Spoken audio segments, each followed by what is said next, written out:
Peace and love, everybody. This is Young Nas from iGotOptions LLC, and in this video I want to talk about investing in everyday companies. So I don't think many people understand how the everyday objects and products and devices that we use are companies that can be traded on the stock market.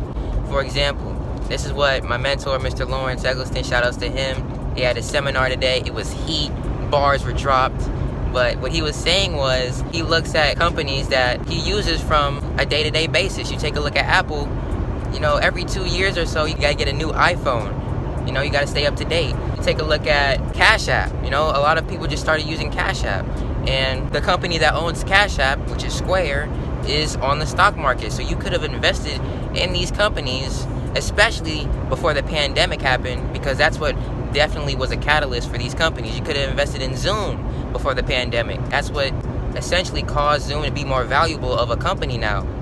Zoom used to be a $70 stock, if I'm not mistaken, before the pandemic.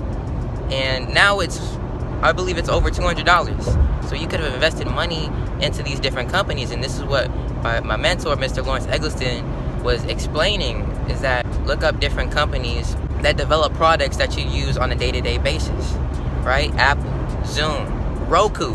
Don't get me started on Roku. A lot of people don't want to pay cable, right? So Roku provided a solution to that. Now look how valuable Roku is. You got to find those companies and invest in them early. So that's what I want to get on here and talk about, really just reiterating what my mentor was saying and what he's taught me to understand as well. That's why I just want to get on here real quick. Invest in those valuable companies early.